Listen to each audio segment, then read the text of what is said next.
So in this video, we're gonna talk about Jollibee, their losses, their wins. Are they gonna pivot? Are they gonna recover their losses?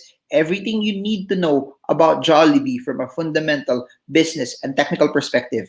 That's what we're gonna talk about in this video. So check this video out.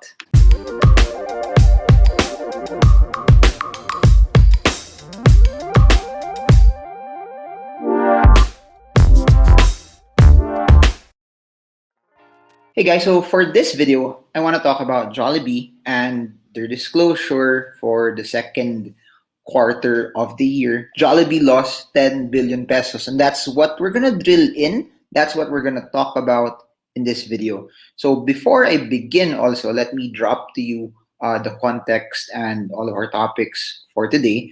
We're going to talk about the numbers. We're going to drill down the sales, the income, and then what caused it. What were the things that triggered it already? And as you all know, it will heavily be related to the coronavirus and the lockdown. But how did it exactly impact Jollibee? Then number three, as you all know, great businesses.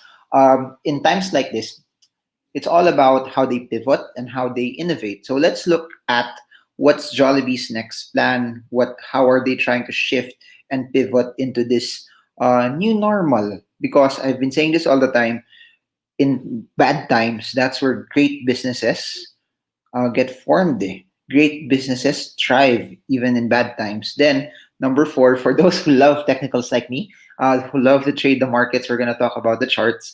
And lastly, I'm gonna give at least my insights on, regardless of who you are as an investor or a trader, what should you do right now given the data that we have. So please do note that all of these things, we're going to talk about principles and analysis that even if you look at this video 1, 2, 3 months later on, because the next quarterly disclosure will be after 3 months, it will still be relevant. And I try to give as much content to you that you can use as a reference point for your analysis, not just for today, but for other videos as well, or other in a different time, I guess. So if you're new to this, by the way, my name's Marvin Gurmo, and I'm a stock market trader and investor, and I've been investing in the market for more than a decade now. And I create daily videos because it's my heart, my goal, my passion to just teach and share what I know to change the narrative of how Filipinos invest. That it can be done. You can invest, you can trade, you can win, and you can use the stock market to reach your goals of financial freedom. So if you like stuff like this, subscribe, like, share, bring this to more and more and more people, because I really like to see more Filipinos just really be financially free. And here's the thing. For the longest time, I've had a second channel. It's called Marvin Gurmo Podcast. And what I've realized over the past few days, that's where I'm putting all of my stocks by request. So if you want the pure stock chart, stock analysis, technical analysis videos, just go there, Marvin Gurmo Podcast. It's a relatively small channel, 3.44, 3,400 subscribers. But if you want more, deeper insights and content, you can go right there. Like, subscribe, and share. So let's do this. Let's go through the numbers first. Number one, second quarter 2020 loss. We had Jollibee close it down at 10.17 billion pesos. And just to show you and just to give you context on where they were in 2019, they made money. Please remember, in 2019, the whole context of Jollibee was the stock price dropped because their income was lower. I'll repeat that. 2019, their income was just lower. They were still making money, but there was not any growth.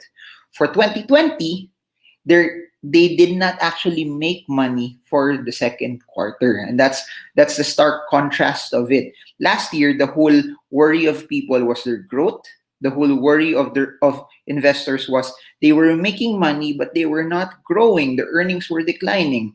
And put the coronavirus in, put the lockdown in, put the measures that have hampered retail in, and that's what we're seeing. 10.17 billion pesos in losses just for the second quarter compared to 1 billion in earnings last year.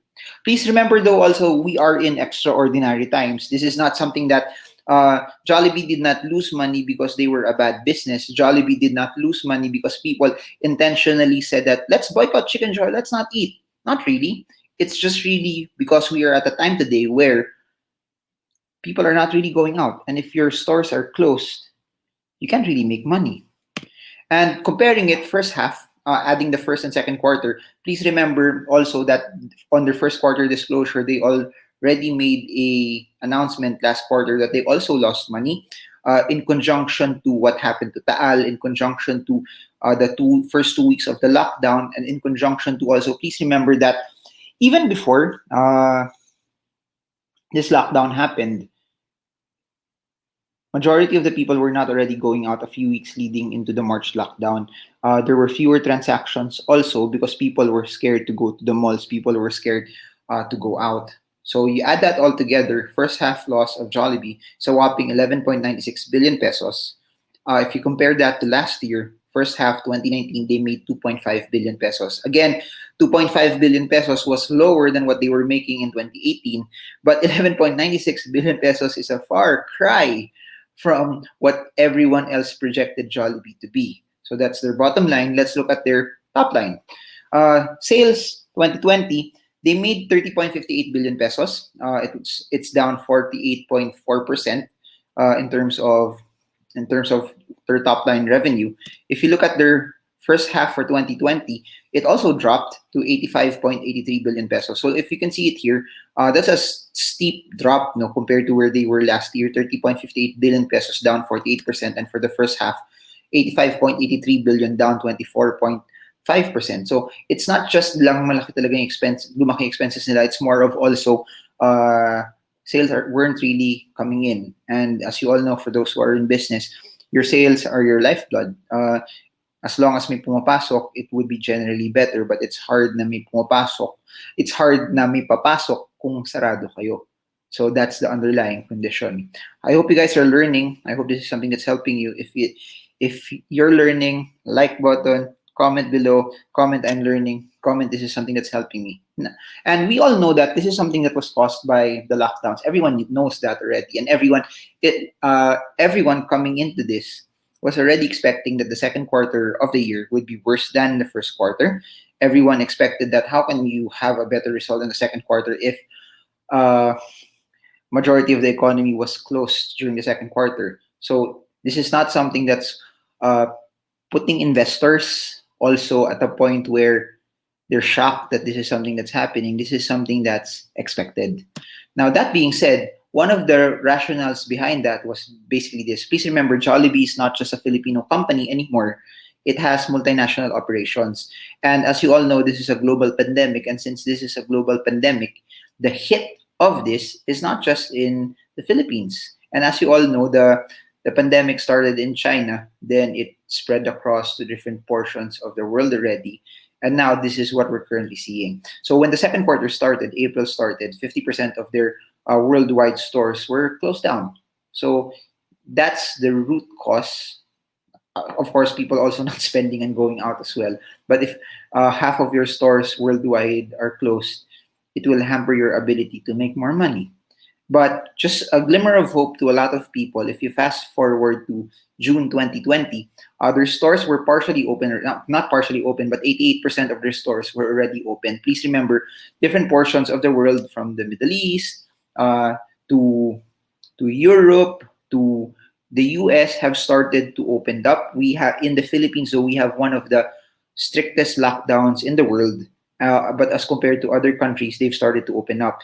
Vietnam also is one of the more resilient countries, and Jollibee also has a large exposure in Vietnam, which is positive, which is good. So somehow, if you'll put two and two together, portions of income of Jollibee is not just coming from the Philippines anymore. So should the lockdown intensify here still, or it gets prolonged, of course, it will hit revenue here. But it's good that they have restaurants and chains outside the Philippines that could help at least add revenue to the company. So there. So this is a disclosure from Jollibee, that they said that based on what's happening in this entire pandemic, the results are very bad, but it was in line with their forecast given what's happening right now, given the conditions that we're also seeing here in the pandemic.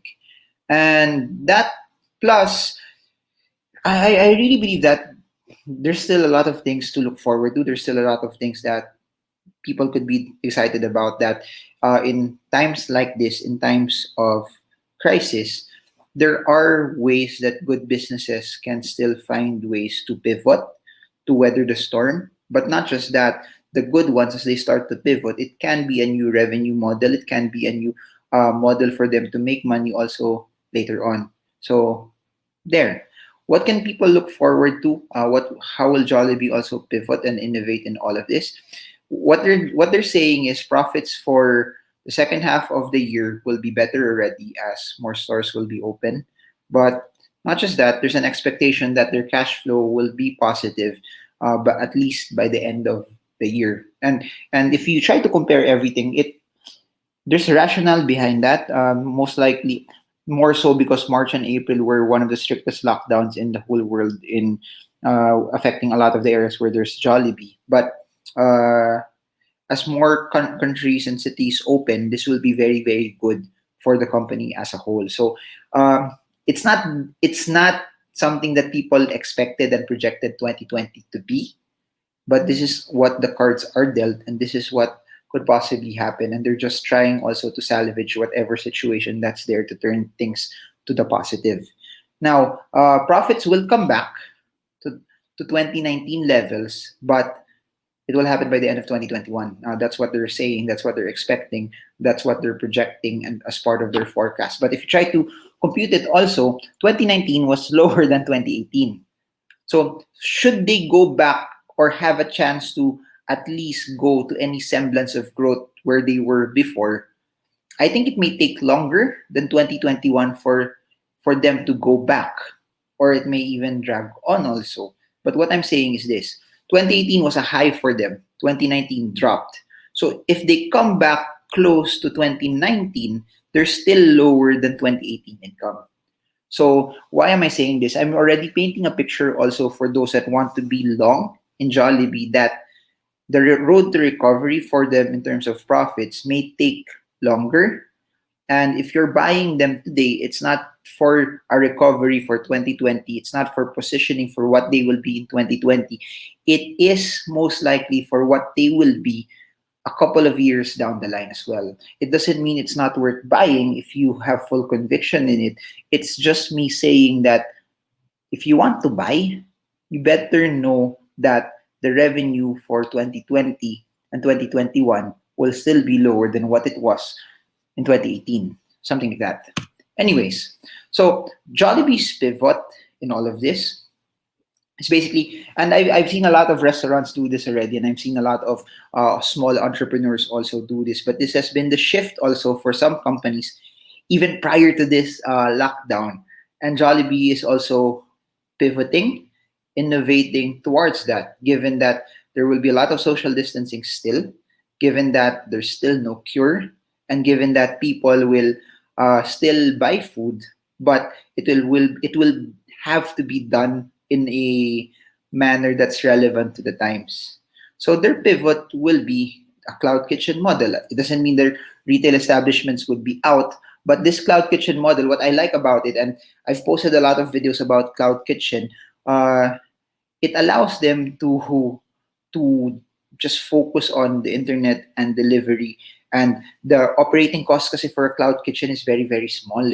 You don't have to have a large space, you don't have to hire a lot of people, but you just have to focus on what the core food and service is, and they already have the model naman on how they produce and pack and do everything. It's just more of the distribution already, and making allowing people to just push an order online. But I really believe that a cloud kitchen model is very, very cost effective as compared to the traditional brick and mortar where you set up so many things in a particular restaurant.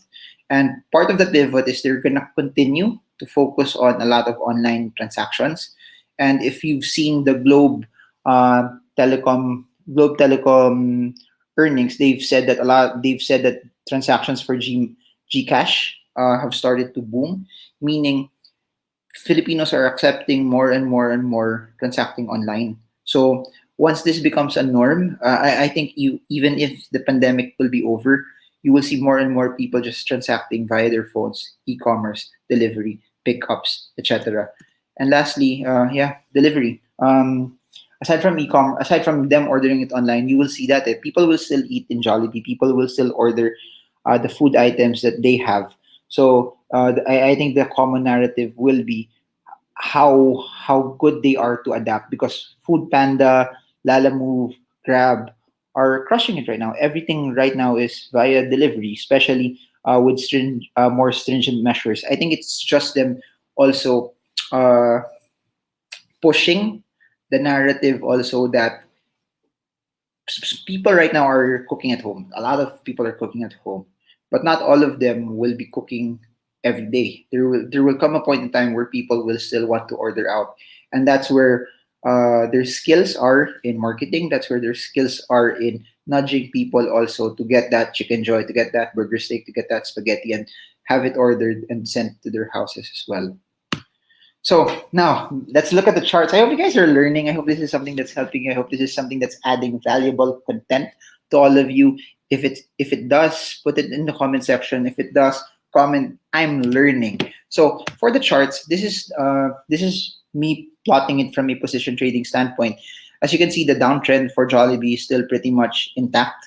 The downtrend that has extended from early 2019 as to where we are right now, 2020 August, it's still pretty much there. So for those who are watching this, you can rewatch this portion uh, sometime in the future. What you need to reference is, as long as this downtrend is not broken, Jollibee will just continue in its fashion to slope down. As what I've said in other videos, a stock that's in a downtrend will continue to go down until proven otherwise, until something shifts, until you see something change, until you see a reversal from the chart. So while this video is being made, Jollibee still has no reversal signal yet. So please respect the trend line that I plotted here.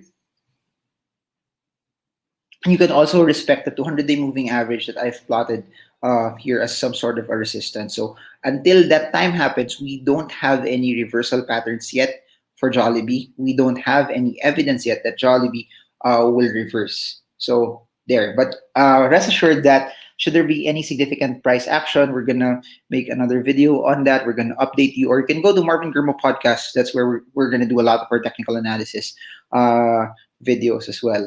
Then, from a quick trading standpoint, these are the ranges. Please take note of this. Support 126, resistance 150. Then the next support is 107. So the way you could spin this, bounce from 126, target price is 150. Failure to hold 126, retracement will be at the 107 level. If 107 does not hold, then there's a possibility, there's a shot, there's a chance that we may see Jollibee retrace back to the 90 peso level. But that's still far from where we are right now. Two support levels need to be broken for that to happen. So please write this down. Resistance 150, support 126. 126 does not hold, 107 is your next support level. So there. So position trading standpoint, we are still in a downtrend. From a quick trading standpoint, these are your support and resistance levels. This is the range where Jollibee could possibly progress. Now, what should you do? So I basically answered that question already for traders. If you are a position trader, respect this. If you're a quick trader, respect this. But if you are an investor, what should you do? My answer to that is this. As an investor, this should be a conviction call for you. What do I mean by that? It means that if you think Jollibee will not recover from this, then it would be prudent, if you have cash, not to deploy capital, not to buy.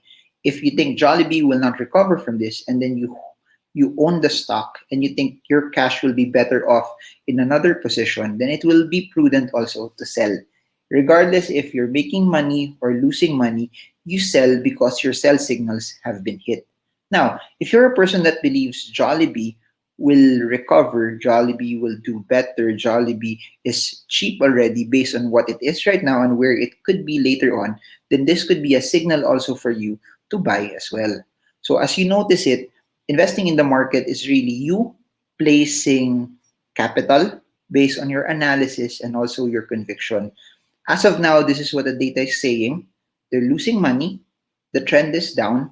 The support is at 125. If you are an investor, also that's also looking at the charts. So the only reason why you want to analyze it right now, if you want to buy it, is for what it could be later on. If you think it's good, this is a position for you to add. If you think it's not going to be good, this is a position for you to either lighten up or to stay away from it completely. And that's what I said a while ago. If you're a trader, respect the charts massively. Focus on that. Come in when the reversal patterns start to surface. Come in when you see a shift in the trend. Or if you're a quick trader, bounce from support, buy, take profits every time it hits the resistance. So there, did you guys learn something today? I'd like to make this portion a bit interactive. If you stayed up until this part, comment I stayed till the end. If you learned something about this, I want to know what's your biggest learning from this. And aside from your biggest learning, did this cause you to have conviction to buy Jollibee, or did this cause you to have conviction not to buy Jollibee as well? There's no right or wrong answers, because at the end of the day, it's your capital, it's your money, it's your responsibility. It has to be you to make the decisions whether you should buy it or not. And I've been saying this over and over as I continue to make videos. I hope that this videos become a blessing to you, that it helps you analyze it better. But do not buy or do not sell, do not avoid, do not hold just because I would say it. It's very, very important that it's you yourself that you know what you're getting into. That's where the strength is in investing. And I've been doing this for years. And what I'll tell you over and over is, if you know what you're buying, that's where the strength is, and that's where money is made. Because it doesn't matter if you wait. You buy something and you wait, but if it's part of your plan, then it's well and good. Because what matters the most is you never compare yourself to what other people are doing. What matters the most is you just follow what your plan is. So if you guys have any questions, guys, please just put it in the comment section below, and I'll try to make videos on top of that. Just put it there, comment section. Or if it's a personal question, like what I've been always doing, like you have been doing, slide me a DM in Instagram, and then I'll try to read as much questions there, and I'll try to make a video on top of that also for all of you. Then there, if you got a lot of value from this, appreciate it if you can like, subscribe, share this. Let's spread financial literacy to more and more people. And on the description below, I have other playlists where you can just watch it via YouTube, from technical analysis, fundamental analysis, ETFs. For those who want to invest in US markets, we have a link also below. You can just click that. And aside from that, also, I have 5 books that are available in Shopee. You can just click that if you want to grab a copy, and some online courses with Chinkee Tan and Sean Si. They're all in the description. And yeah, that's it. I hope that this added value to you. And I know this is not the most exciting news for a lot of people. I know that this is not something that people want to hear most of the time, but it's something that's needed. It's where we are right now. It's where Jollibee is right now. And better that you know the data, better that you know the details also. So you trade with conviction. You trade knowing what you're getting into. You trade not with your head in the sand. That you trade and invest based on a set of parameters and rules that are set for you.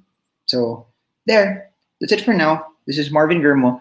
I hope you like this setup. No, this is sort of a webinar setup, but 2 videos for the day. I just really wanted to share more and more and give you as much value as possible. So that's it for now. Marvin Germo. I hope this video helps you trade well, trade strong, trade smart. See you all again soon, guys, and God bless you all.